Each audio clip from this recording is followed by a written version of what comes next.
যদি কোনো বাড়িতে অনেকে ঢুকতে দেয় না, এইটা করে পারবেন না, ঢুকতে দিতে হবে দেশের সরকারকে। যদি কোনো বাড়িতে ঢুকে আমরা ছাদে পানি পাই, ড্রেনে পানি পাই, পদ্ম লেট্রিনে পানি পাই, মোবাইল কোড, সাথে সাথে জরিমানা করা হবে এবং ব্যাপক হারে জরিমানা করা হবে।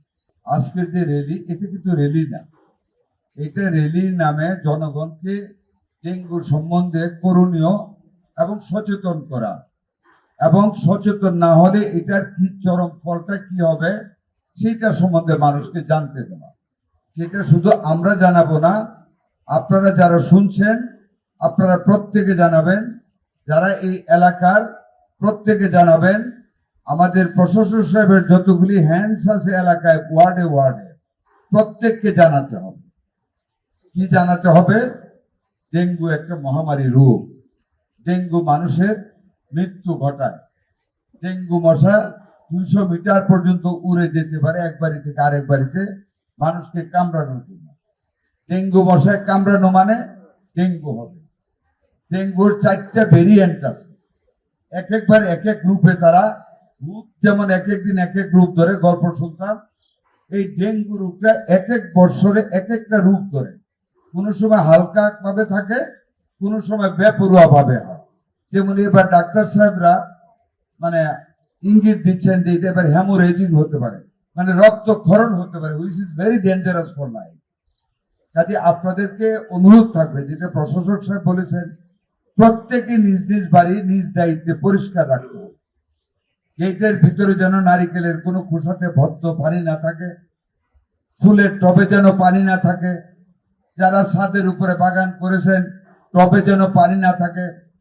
বাহিরে আপনাদের রক্ষিত যে টয়লেট আছে যদি অব্যবহৃত হয়, তার কমোটে বা প্যানের ভিতরে যেন পানি না জমে থাকে।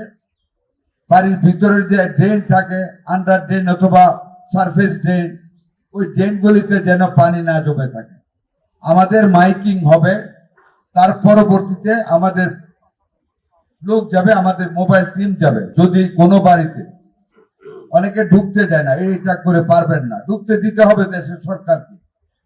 যদি কোনো বাড়িতে ঢুকে আমরা ছাদে পানি পাই, ড্রেনে পানি পাই, পদ্ম লেট্রিনে পানি পাই, মোবাইল কোড, সাথে সাথে জরিমানা করা হবে এবং ব্যাপক হারে জরিমানা করা হবে। কারণ আমাদের বৃহত্তর জনগোষ্ঠীকে বাঁচানোর জন্য আল্লাহর পরে আমাদের দায়িত্ব রয়েছে মানুষের স্বাস্থ্যের সেবা দেওয়া।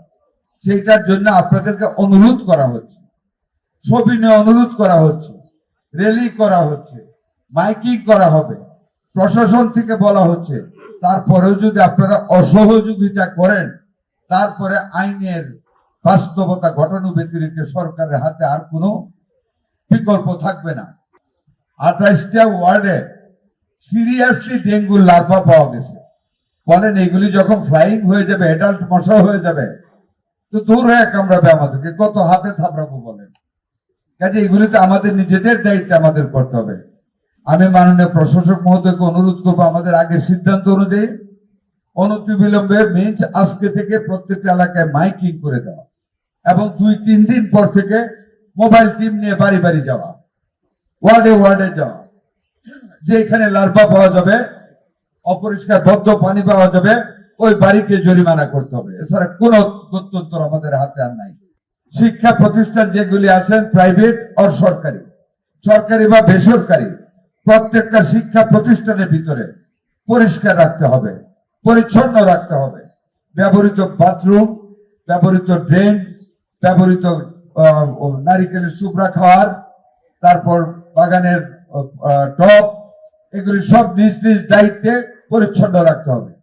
সরকারি প্রতিষ্ঠানে যদি এগুলি পাওয়া যায়, ওই প্রতিষ্ঠানের প্রধানকে বড় আকারে ব্যক্তিগত জরিমানা করতে হবে, না সরকারি প্রতিষ্ঠানকে, ওই মালিক আমাদের।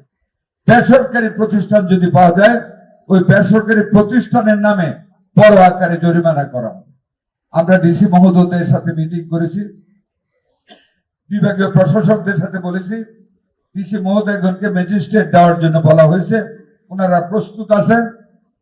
আগামী 2-3 দিনের ভিতর মোবাইল টিম কাজ করবে ইনশাল্লাহ।